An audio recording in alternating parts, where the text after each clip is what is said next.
Hello বন্ধুরা, তোমরা সবাই কেমন আছো? আমি খুব ভালো আছি। আবার নতুন ব্লগ আমার শুরু হয়ে গেছে।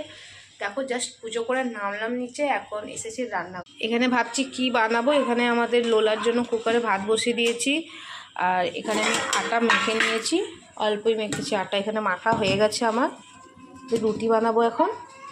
আর এখানে এখন ডিম দিয়ে একটা কালিয়ার মতন বানিয়েছি, মানে পেঁয়াজ রসুন ডিম দিয়ে একটা বানানো হয়েছে।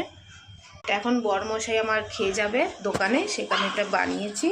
আর আমরা নাস্তা এখন তা ডিসাইড করিনি, মা আসুক ছাড় থেকে।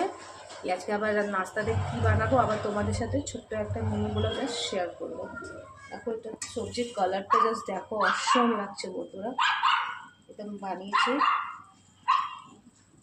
এটা বানানো হয়েছে।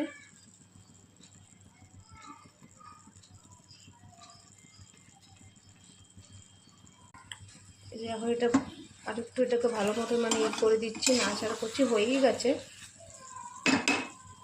এটা, দেখো হয়েই গেছে। আর এখানে আছে চানা ভিজিয়ে রেখেছে মা।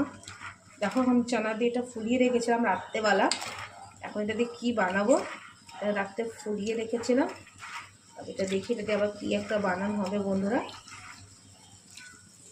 তোমাদের সাথে আবার শেয়ার করব আবার কি হবে। তারপরে এখানে আমি করে নিই, আবার এখানে এতটা বাসনও রাখা রয়েছে, বাসন ধুতে হবে। এখানে জল দিয়ে এটা ভিজিয়ে দিলাম, এটা হয়ে গেছে। তা দুটো ডিম আর আমলেট দিয়ে এটা বানিয়েছি মা। ভাত সাথে ইয়া রুটির সাথে ভালোই লাগে খেতে।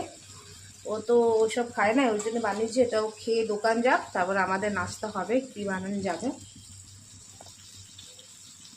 চলো তাহলে আবার তোমার সাথে মিনি ব্লগ শেয়ার করবো।